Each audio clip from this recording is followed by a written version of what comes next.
Halo guys, ketemu lagi dengan Kadin TV Channel. Ini dunia usaha yang membangun semangat bersama-sama melalui Kamar Dagang dan Industri. Oke, saya bersama Bapak Budianto Wiharto, bosnya Paragon Mall, Lifestyle Mall. Untuk keamanan kita, saya sampaikan dulu protokol kesehatan. Kita sudah antigen, kita pakai masker, dan saya sudah cek suhu. Semangat pagi Pak Budi. Semangat pagi. Ya Pak, ini cek suhu dulu. Ya. Nah, 35,8. Nah Pak Budi, 35,9. Ya, aman. Boleh lepas masker Pak? Atau tetap gini? Biar aja pakai masker. Oh biar aja pakai Protokol. masker. Protokol. Ya. Oke, izin saya lepas boleh? Monggo. Ya, oke. Saya lepas masker ya. Tapi jaraknya tetap jauh ini guys. Jadi ya mudah-mudahan aman ya. Kira-kira 2 meter lah, 2 meter ya. Pak Budi, Pak Budianto Wiharto. Mas Budi itu lebih keren lagi ya. Ya, Mas Budianto Wiharto. Tapi yo nggak biasa ngomong Mas Budi ya, Pak Budi. Pak Budianto Wiharto. Pak Budi itu udah bosnya Paragon Mall, direktur operasionalnya Paragon Mall Solo, dan juga Hotel Paragon dan Lifestyle Mall. Pak, capaian sejauh ini sepanjang hidup Pak Budianto Wiharto itu, kalau saya lihat itu keren gitu loh Pak. Pak, latar belakang Pak Budi itu apa sih? Silakan Pak. Kalau bicara latar belakang, sebenarnya saya ini pendidikannya di ekonomi sebenarnya. Jadi saya lulus SMA di Solo tahun 71 dan 72 saya melanjutkan studi di Bandung. Wow, 71, 72 Pak. Saya 70 baru lahir, pantesan Pak Budi pinter ya. Pengalamannya banyak guys. Hehehe. Lanjut Pak. Cuma saya melanjutkan di sekolah di Parahyangan, ambil di Fakultas Ekonomi. Sebentar. Pak Budi itu aslinya dari mana? Aslinya Solo, asli Solo, asli Lojiwitan. Sebentar. Tahun itu sudah kuliah di Bandung. Waktu itu Sekolah di Bandung. sekolah di Bandung tahun 72. Itu di apa Pak? Di Parahyangan, Universitas Parahyangan. Universitas Parahyangan. Kuliah tahun itu Pak. Kuliah. Pak, tolong Pak. Ceritakan komunikasi saat itu tahun 70 dan Pak Budi orang Solo pergi sejauh itu. Saya yakin waktu itu jauh banget loh Pak, kayak luar negeri loh Pak. Mungkin lebih jauh ke Bandung daripada ke luar negeri karena nggak pakai pesawat kan dulu. Coba Pak, kok bisa lompatan sejauh itu gimana Pak? Ya, jadi selepasnya saya sekolah di Solo, saya mencoba waktu itu tes di beberapa university. Sebenarnya saya diterima di 3 kota. Oh, Tapi karena saya tertarik dengan kota Bandung, yang menurut konon ceritanya kan kotanya nyaman, adem, dan juga ya enak lah. sebentar. tinggal di Bandung. Ada alasan yang lebih jujur Pak? Ya, alasan di luar yang konon nyaman adem. Alasan yang lebih jujur ada Pak? Ya terus terang kalau alasan yang lain adalah banyak teman-teman yang sama semua juga. Lebih Jadi, fokus lagi Pak. Lah itu kalau Bandung ceweknya cakep-cakep. Ya. Itu alasan.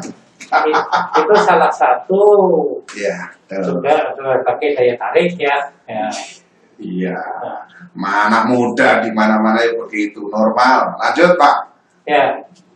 Dan selama saya di Bandung, aduh, kalau dibanding sekarang sih jauh lebih nyaman di Bandung yang lalu, Pak. Di sana saya kalau kuliah cuma jalan kaki, Pak. Saya punya kendaraan roda 2. Apa itu? Honda C90. Nah, Wah, kalau gitu Pak Budi itu udah mahasiswa keren, tapi itu pakai motor. ya pakai motor pun ya. Berarti gaya banget masih Pak Budi itu zaman mahasiswa beli ngecengke. Wah, aku tak ganti masih pakai motor yang lain jalan kaki. Ya, motor itu juga dulu itu juga menjadi satu barang yang cukup mewah ya waktu itu ya. Iya. Ya. Nah, Iya, yang lain pakai ontel. oh, kalau hotel di Bandung ya cancel Oh iya. karena memang konturnya kan naik turun, gitu.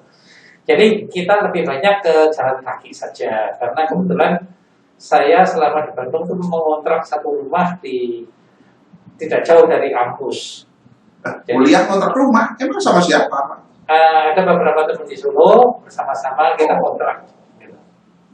Oh, guys, keren.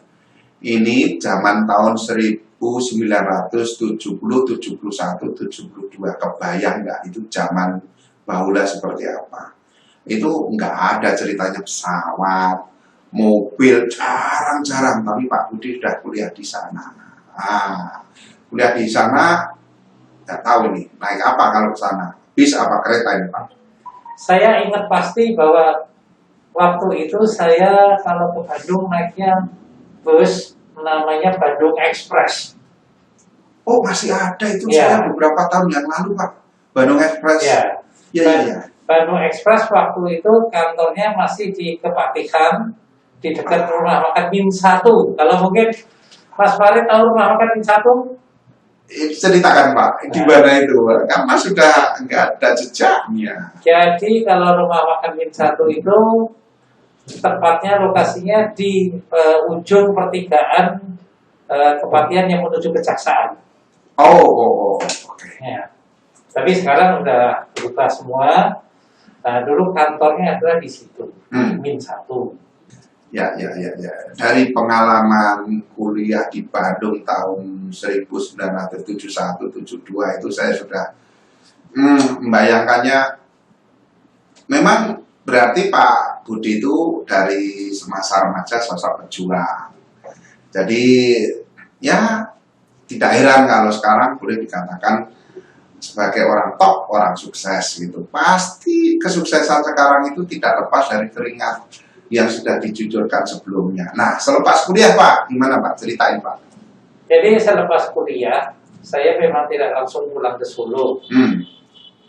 Tapi saya mencoba mencari duit. Di mana? Di Bandung juga. Oh, Bandung. Ya. Karena waktu itu kita juga berpikir bahwa kita sekolah ujung-ujungnya juga cari duit. Setelah selesai. Jadi di sana saya merintis. Waktu itu ya namanya anak kuliah kan, kita membeli barang. Waktu itu kan belum banyak mobil-mobil keliling atau salesman ya. Jadi waktu itu saya pernah melakukan beli barang dari satu toko grosir, kemudian diedarkan ke daerah-daerah, tapi kata ke pinggiran kota. Oh, nah saya ini reseller. Tapi barangnya apa itu Pak? Barangnya kerupuk, ya karak, ya apapun juga. Apapun yang itu ya bukan sabu-sabu loh ya? Bukan. Nah, apapun kan Pak. Ya, itu yang istilahnya makanan-makanan kecil yang bisa tahan lama, kemudian dikelilingkan ke daerah-daerah. Oke, jadi selepas kuliah kemudian masih cari uang. Terus kemudian dalam kehidupan Pak Budianto Wiharto sampai sejauh ini pasti ada lompatan-lompatan, ya pengalaman yang kemudian menjadikan Pak Budianto Wiharto itu kayak bukan lagi jalan tapi kayak lompat lebih jauh atau mencolot gitu Pak. Apa Pak bisa diceritakan? Ya, jadi selepasnya itu saya diundang kembali ke Solo. Yang kebetulan salah satu saudara saya itu mempunyai dealer Toyota di Solo. Kalau ingat namanya Pengaman Motor. Oh ingat dong. Itu pertama kali saya ditarik ke situ dan mulai merintis. Hanya ada 4 orang waktu itu kita membuka dealer. Kemudian berjalan di situ kira-kira 1 tahun. Saya dikirim ke Jepang untuk sekolah. Tahun berapa itu Pak? Tahun 76. 76. Sebentar, kuliah di Bandung berapa tahun? Saya Kerja, balik ke Solo, 76 ke Jepang. saya 4 tahun aja.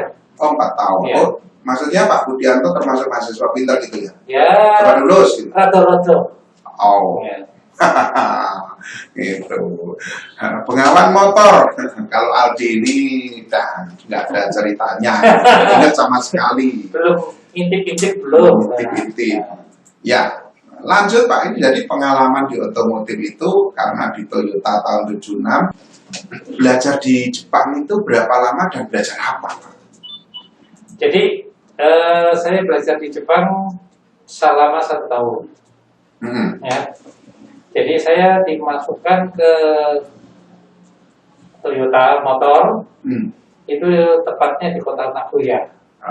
Ya. Tetap ya di Toyota juga ya. Ya, karena memang di Nagoya itu namanya Toyota City. Karena pabrik-pabriknya semua ada di Nagoya. Ya. Nah, di sana saya sekolah mulai dasar, Pak. Jadi mulai kita suruh jadi mekanik, kemudian nanti berpindah lagi ke spare parts, kemudian masuk lagi ke administrasi dan sales. Oh, mempelajari semuanya dari mekanik juga? Iya. Oh, berarti kalau mobil saya bocor, Pak Budi bisa nambah? Secara prinsip saya masih memahami daripada ininya, apa namanya, prinsip kerja mobil, tapi kalau sekarang suruh mengikuti sudah nggak bisa karena semua sudah serba elektronik ya. Iya.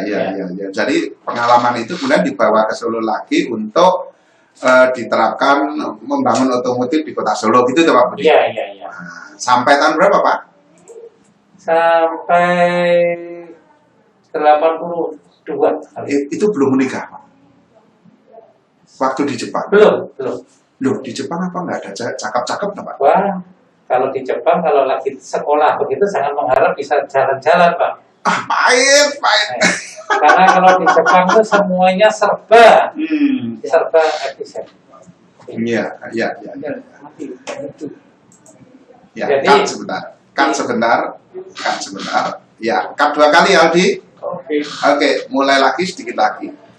Oke Pak. Sebentar, close. Oke, cut 2 kali ya.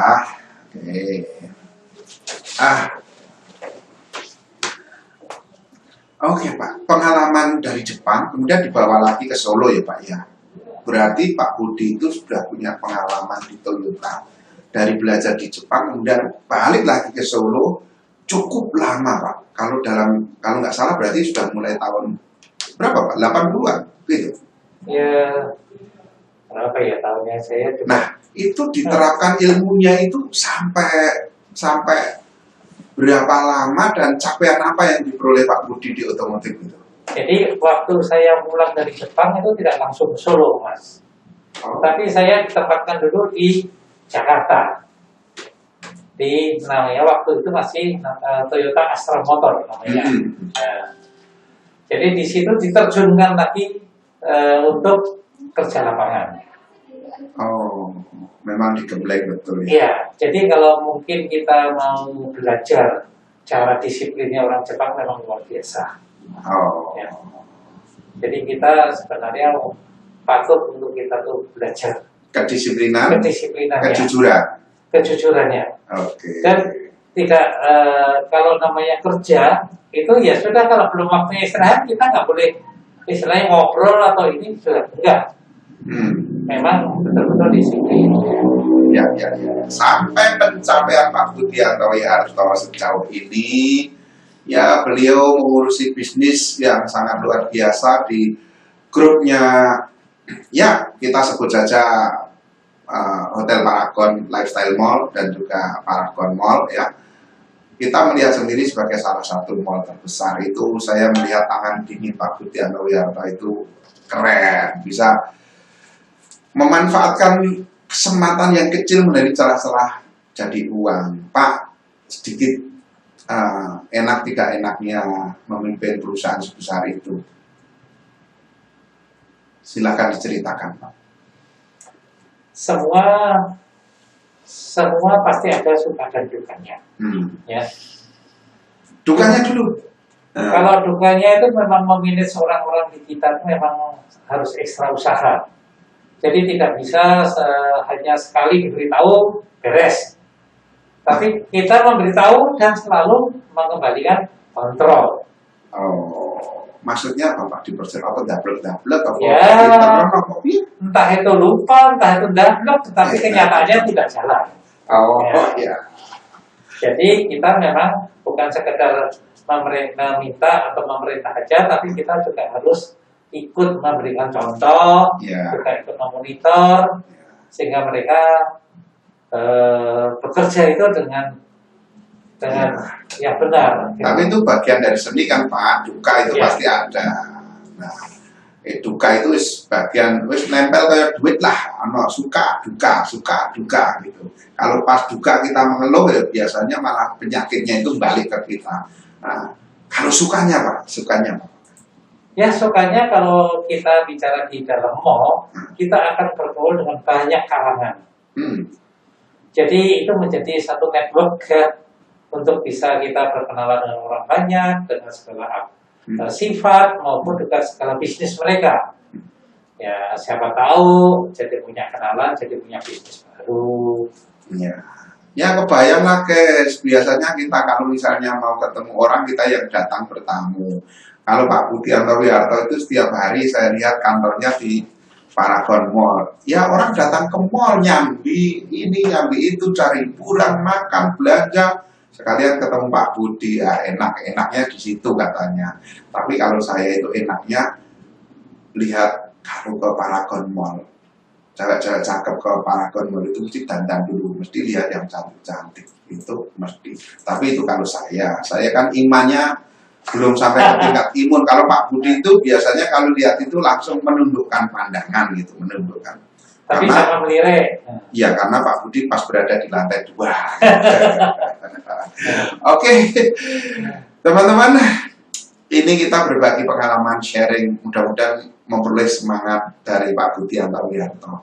Paling tidak kepada orang-orang tua yang memiliki anak ya, bagaimana anak kita itu harus berjuang dan merelakan mereka untuk mencari pengalaman dan belajar. Saya membayangkan Pak Budianto Wiyarto pasti punya orang tua yang begitu mendorong anaknya sukses, ikhlas, sampai disekolahkan sangat jauh dari kota asalnya, jauh loh guys. Itu waktu itu pasti juga nggak ada telepon, nggak ada kayak sekarang bisa Video call, masa nggak ada. Adanya telepon itu kalau punya uang kita ke telepon koin, telepon umum, tapi mahal banget, namanya SLJJ, saluran langsung jarak jauh, itu mahal. Nah, artinya apa? Kita balik lagi, kita menjadi orang tua, mendorong anak-anak kita. Ya anak-anak kita akan memiliki dunia yang lebih luas mestinya, dan malulah kepada Pak Budi. Ternyata tahun 1972 orang tua Pak Budi punya kemauan yang kuat. Pak Budi sendiri sebagai pemuda bisa menjadi contoh bagi generasi muda sekarang gitu. Dan yang lebih penting adalah kemandirian seperti disampaikan Pak Budi tadi. Belajar di Jepang pemudanya mandiri, tertib, disiplin, itu penting. Closing statement silahkan Pak Budianto Wiyarto. Ya kalau pesan saya, jangan pernah putus asa. Kita memang dalam masa berjuang selalu ada halangan. Tapi halangan itu bukan menjadi sesuatu yang harus kita berhenti, tapi halangan adalah penyemangat kita untuk ke depan lebih maju lagi. Oke guys, halangan menjadi penyemangat kita lebih maju lagi. Terima kasih Pak Budianto Wiyarto dan semangat terus, jaga kesehatan.